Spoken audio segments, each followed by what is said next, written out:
Fashion is fun, but I'm not really interested in just beauty for beauty's sake. I'm interested in looking at beauty as a platform to look at bigger issues, more important issues. So for me, what's really interesting is building economic self-sufficiency for women through fashion, through beauty.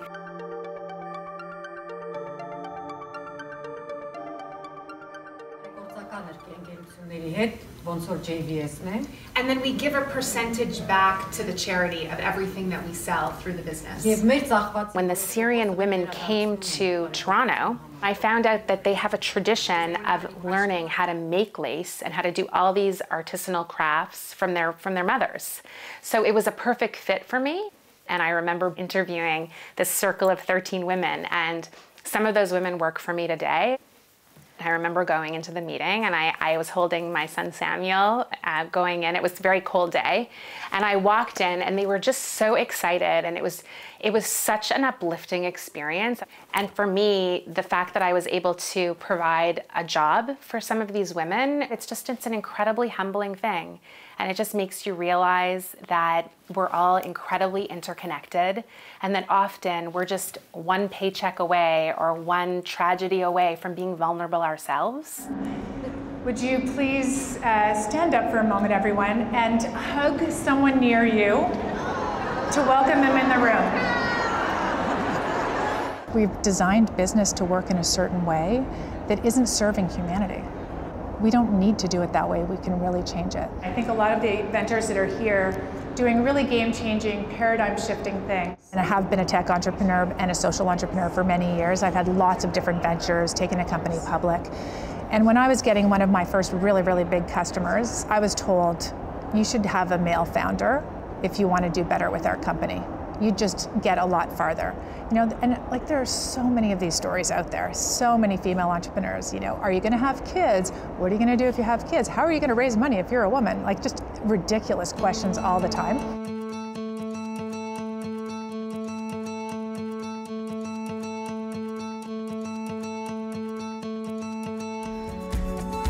We are gonna create a safe space for anybody in the room who wants to ask for help. I'm a life coach who is looking for help with launch strategy. I'm looking for speaking opportunities to speak at conferences to small business owners. Only 4% of venture capital or bank loans go to women. It's crazy, and we are not a niche market, right? We're 50% of the population. So there just seemed like this huge opportunity to fund women on their own terms in a completely different way. I have really built up a sisterhood and had so much support from all of you. It really does take a village to do this. And look what we've built. 4,000 activators, 55 ventures funded in 4 countries. As a female entrepreneur who has a product that is primarily targeted towards a female audience, being able to connect with other women who understand what we're doing is very useful.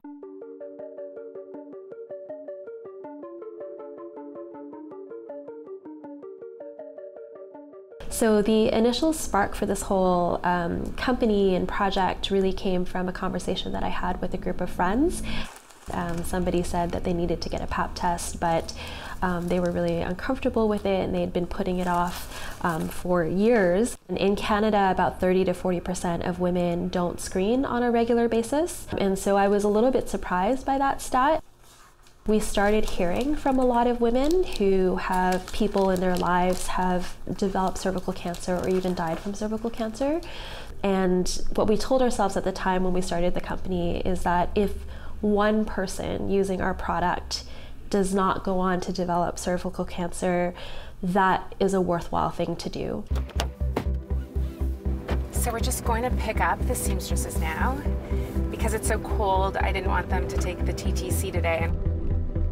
How are you? How are you?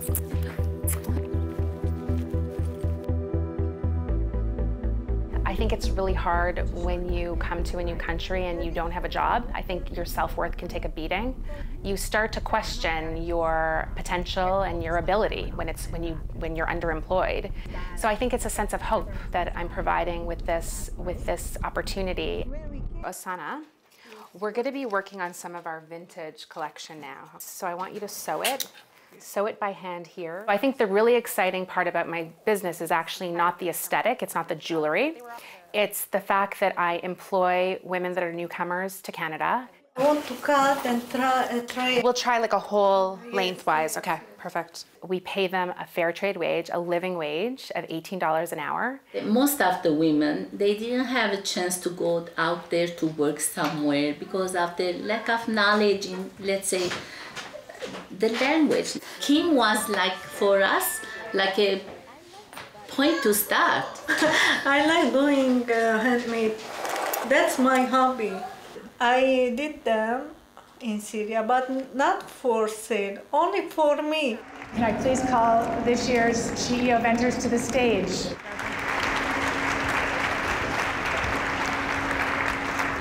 When one of the ventures gets selected in our network and they stand on stage with an entire room full of women who literally paid to help them, it changes your life as an entrepreneur to feel like you are supported and people have your back. And this is a very, very rich network of people supporting each other. So how many of you here have had a pap test? Okay. And how many of you here really enjoy that experience? No one. All right. It was an incredible feeling to be in a room full of women who had actively chosen to support you.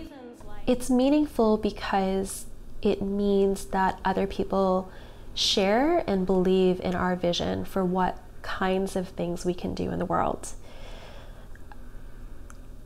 It's almost like you have 1,000 women at your back who are cheering you on. We are here to build a business, but we're also here to make an impact.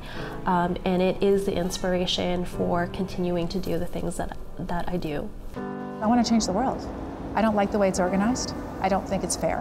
And I think we are at a moment in time where there are massive opportunities to redesign almost everything, and we need to have a new society where women and men are at the table equally.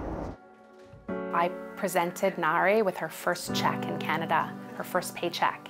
And she started crying, and I was crying, because when I saw Nari receive it and the pride on her face and the joy on her face of receiving that check, it just made my heart so full, and I just got so emotional in that moment. We both did. Yes, because this is the first time I have money for my hobby. My work. Yes, it's, I am doing thing and I get money, and she felt me that I am an important person. Wonderful story.